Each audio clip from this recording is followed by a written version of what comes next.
They will try to sleep the way Rasulullah sallallahu alaihi wasallam used to sleep. They will try to live the way he lived. They will automatically be a cohesion between the citizen of Islamic State. Moreover, in the Islamic State, as I was talking before, that insult of Rasulullah sallallahu alaihi wasallam cannot be tolerated. You know, in Pakistan, on every currency note, there is a picture of Muhammad Ali Jinnah, the founder of Pakistan. And recently, a legislation has been passed. Any currency note on which there is a line or something written on the face of Jinnah, that currency note will not be valid. You know, out of respect for him, this has been done. If this is the respect for Jinnah, why not the respect of Rasulullah sallallahu alaihi wasallam be given constitutional card? So it is a part of Islamic State constitution. So how Allah Almighty projects or promotes the respect of Rasulullah sallallahu alaihi wasallam, that we can read from the Quran. أعوذ بالله من الشيطان الرجيم يا أيها الذين آمنوا لا ترفعوا أصواتكم فوق صوت النبي. O believers, do not raise your voices over the voice of the Prophet sallallahu alaihi wasallam. ولا تجهروا له بالقول كجهر بعضكم لبعض. And do not speak aloud while talking to him, as one of you speaks aloud to another. While we are talking to each other, yes, discussion may go hot, arguments may go hot, and our tone may be high too. But if this happens with Rasulullah sallallahu alaihi wasallam, then it's very dangerous. Because the danger, see, tahbata a'malukum, lest all your deeds should become worthless. You understand? Why? You know, as Muslims we know that no virtue carries any weight on the day of judgment if it is not supported by Iman. You know, the non-Muslims also do charity work. But we believe that on the day of judgment it will turn worthless. As we studied in Surah Nur, no? A'malun ka sarabim biqiyati yasabu zamanu ma. Like this. What is Iman that we have already studied? Iman basically is to believe in Rasulullah sallallahu alaihi wasallam as Allah's messenger. It's a unique position. He was a human being, but not only a human being. Prophet of Allah, messenger of Allah above human being. So he had an added qualification. And if you insult him, that means you are not taking him as Allah's messenger. Your Iman is gone, and when Iman is gone, all your virtues, all your righteous act will be multiplied by zero, turning it to zero. So very simple equation, don't raise even your voice in front of Rasulullah sallallahu alaihi wasallam, because he is not like you. You know, some modern scholars have been, I should say, a bit hasty in description, and they have not been careful. Some of the modern scholars have said that Rasulullah sallallahu alaihi wasallam is a human being, he is just like your elder brother. No, my dear brothers. He is not like elder brothers. At least if at all you have to give some equation, tell him he is like your father. Because father is a different relation. Brothers are brothers. Younger brother, older brother, elder brother. But father, but I believe that Rasulullah sallallahu alaihi wasallam is much more than even father. He is Allah's messenger. Even father is not like messenger. So you have to respect, we have to respect. Pay him respect as much as we can. This is in the life of the Prophet ﷺ, that don't raise your voice in front of him. But is there any direction for us to in this connection? Yes, it is. we two are having argument on some issue. And then the other person, he quotes to me a hadith of Rasulullah sallallahu alaihi wasallam. If I want to preserve my iman, I must shut my mouth now. If I argue against the hadith of Rasulullah sallallahu alaihi wasallam, that means I am arguing against him.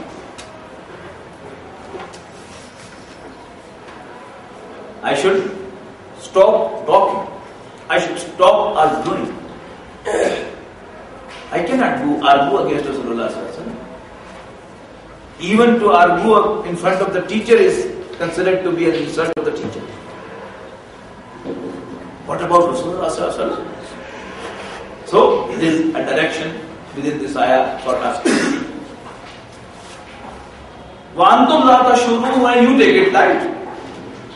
You even don't perceive. You have no idea that you are going to lose iman, but Allah Almighty is saying you will lose all your good deeds. إِنَّ الَّذِينَ يَغُضُّونَ أَصْوَاتَهُمْ عِنْدَ رَسُولِ اللَّهِ أُولَٰئِكَ الَّذِينَ امْتَحَنَ اللَّهُ قُلُوبَهُمْ لِلتَّقْوَىٰ. Indeed, those who keep their voices low before Allah's Messenger, such are the ones whose hearts have been tested by Allah to His fear. No taqwa, Allah's fear. As I said, that we hardly fear Allah, but we do fear each other. So, to have Allah's fear, it is something, a great reward from Allah. So Allah Almighty is telling that those who pay respect to Rasulullah sallallahu alaihi wasallam, Allah Almighty will bless them with His fear in their heart. لَهُمْ مَغْفِرَةٌ وَأَجْرٌ عَظِيمٌ. There is a word of forgiveness and a great reward for them. إِنَّ الَّذِينَ يُنَادُونَكَ مِنْ وَرَاءِ الْحُجُرَاتِ. Indeed, those who call you, O Muhammad sallallahu alaihi wasallam, from behind the private apartments. Some villages, Arab, they used to come to Rasulullah sallallahu alaihi wasallam, and the Prophet sallallahu alaihi wasallam used to be at home, and he used to call him from outside, Ya Muhammad, ukhruj ilayna, come out to us and listen to us. Allah Almighty is asking them not to do this. Since they are villagers, they are illiterate people, so Allah Almighty is kind to forgive them. أَكْثَرُهُمْ لَا يَعْقِلُونَ. Most of them are not sensible. وَلَوْ أَنَّهُمْ صَبَرُوا حَتَّى تَخْرُجَ إِلَيْهِمْ. And if they wait patiently until you come out to them, لَكَانَ خَيْرًا لَهُمْ. It would certainly be more appropriate for them. يَا أَيُّهَا الَّذِينَ آمَنُوا إِنْ جَاءَكُمْ فَاسِقٌ بِنَبَإٍ. وَاللَّهُ غَفُورٌ رَحِيمٌ. And Allah is forgiving, merciful. Ya ayyuhalladhina amanu, O believers. This is all the direction about a state. How should an Islamic state deliver the services and how it should work. Ya ayyuhalladhina amanu in ja'akum fasiqun binaba'in fatabayyanu. O believers, if some evildoer brings you, this is not being, this is brings you a news. Fatabayyanu, do investigate to ascertain the truth. An tusibu qawman bijahala, lest you should smite a people unknowingly. Fatusbihu ala ma fa'altum nadimin, and you become regretful over what you have done later on. Now there was a story behind that. One of the Muslims, he went to a village to collect zakat from Rasulullah sallallahu alaihi wasallam, and people of the village, they came out to welcome him, and he assumed that they are there to attack him. So he rushed back from there and told Rasulullah sallallahu alaihi wasallam, they were going to kill me, so I have come back. Rasulullah sallallahu alaihi wasallam decided to attack that tribe. In the meantime, they came to Rasulullah sallallahu alaihi wasallam that we are waiting for your collector to collect zakat from us. So the ayah was revealed that before you take some action against some people, on some news you should investigate and ascertain the truth of that news. Then a very important instruction for all of us, and Rasulullah and Sahaba in particular, and for us too indirectly, وَعْلَمُوا أَنَّ فِيكُمْ رَسُولَ اللَّهِ. And remember that there is a messenger of Allah among you, not an ordinary man. How Sahaba recognized this message? If you open the books of Ahadith of Rasulullah sallallahu alaihi wasallam, you'll be amazed to find out that no believer ever calls Rasulullah sallallahu alaihi wasallam with his name. You know, only the villagers, illiterate people, they did that, and they also have been stopped from this. They would always address him, Ya Rasulullah, Ya Nabi Allah. Like, you never address your boss with his name. You always say, sir, officer, inspector. Out of respect. Not only that they never called him with the name, even with no other relation they have ever addressed. I don't find any proof from a hadith that Hamza radiallahu ta'ala anhu, after embracing Islam, ever mentioned his nephew Muhammad sallallahu alaihi wasallam as my nephew or as Muhammad, or he ever addressed Rasulullah sallallahu alaihi wasallam, oh my nephew. Never ever. He always mentioned him, Qala Rasulullah, Ya Nabi Allah, Ya Rasulullah. You know, yesterday we found out that husband and wife relation is a very special relation. On one hand, we found out that there was frankness. There were hardly formalities. He at home was really a husband.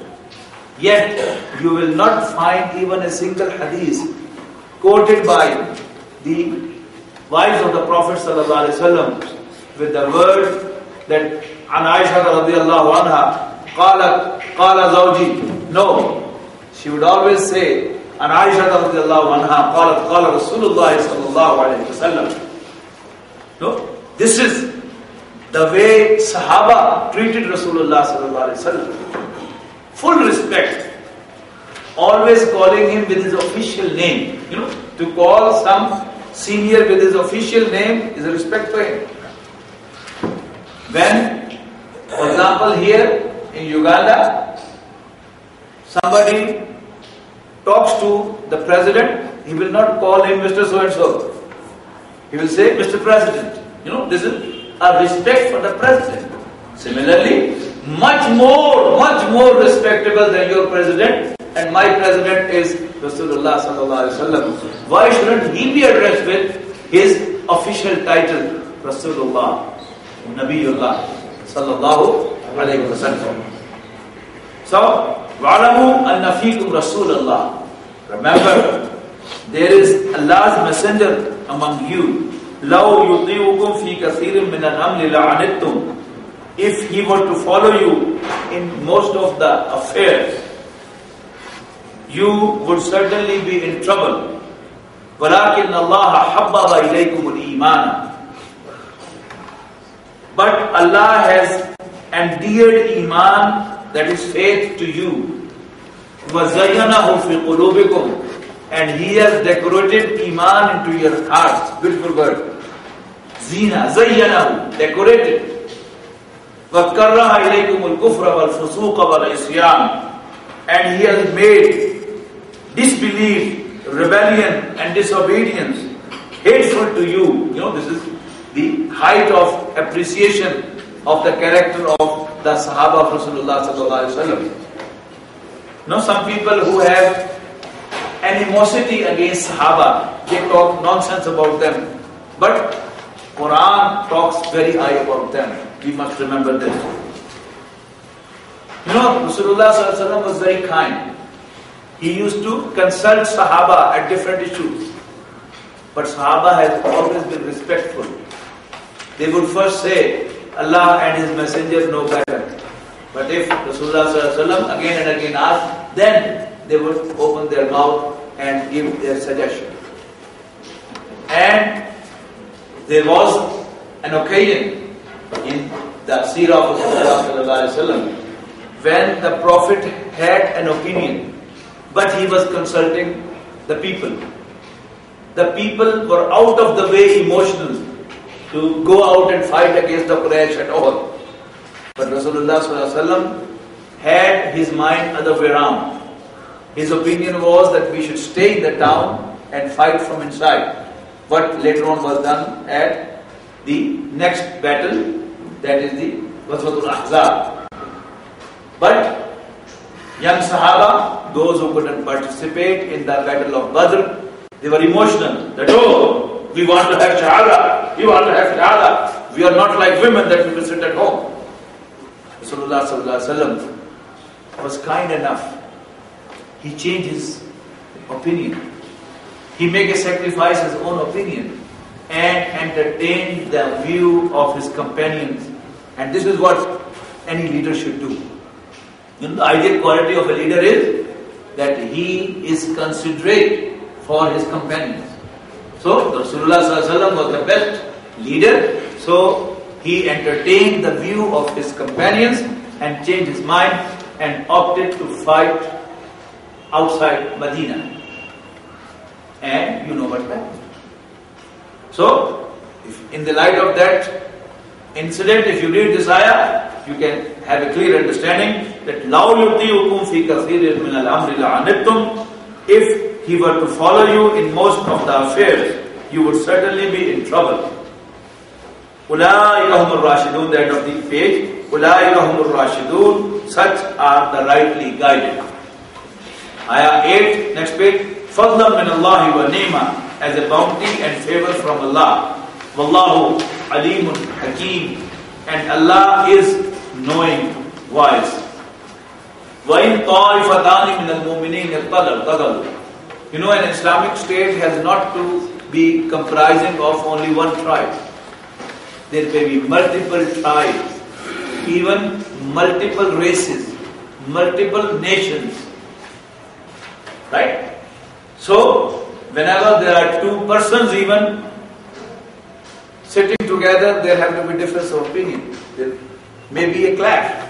So if there is a clash between different tribes, between different sects of the Muslim community, what should the Islamic State behave like? وَإِن طَائِفَتَانِ مِنَ الْمُؤْمِنِينَ اقْتَتَلُوا.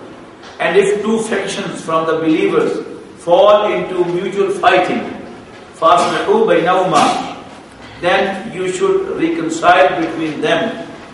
فَإِن بَغَتْ إِحْدَاهُمَا عَلَى الْأُخْرَى. But if one of them transgresses over the other, فَقَاتِلُوا الَّتِي تَبْغِي, then you should all fight against the one who transgresses. حَتَّى تَفِيءَ إِلَىٰ أَمْرِ اللَّهِ, until it complies with Allah's command. فَإِنْ فَعَلْ فَأَصْلِحُوا بَيْنَهُمَا بِالْعَدْلِ. But if it complies, then you don't have to take the previous revenge. Now you have to decide between them with justice. فَأَصْلِحُوا بَيْنَهُمَا بِالْعَدْلِ, then do reconcile between them with justice. وَأَقْسِطُوا, and be fair. إِنَّ اللَّهَ يُحِبُّ الْمُقْسِطِينَ, indeed Allah loves the fair-minded ones. إِنَّمَا الْمُؤْمِنُونَ إِخْوَةٌ, indeed believers are brothers to one another. فَأَصْلِحُوا بَيْنَ أَخَوَيْكُمْ, hence reconcile between your brothers. وَاتَّقُوا اللَّهَ لَعَلَّكُمْ تُرْحَمُونَ, and fear Allah so that you are treated mercifully. Now there are two ayat in which 6 commandments have been given. 6 don'ts. No small things, but if they are promoted in a community, then you cannot have cohesion between the different groups. If members of one community laugh at others, if members of one community backbite others, or one man backbites the other, you cannot expect them love each other. So, beautiful 6 don'ts. Ya ayyuhalladhina amanu la yaskhar qawmun min qawmin asa an yakunu khayran minhum. O believers, let not a faction of people laugh at another.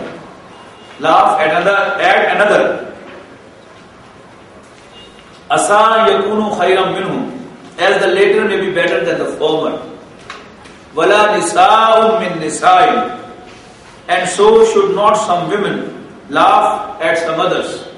Asa an yakunna khayran minhunna, as the victims may even be better than themselves. Wala talmizu anfusakum, and don't scold one another.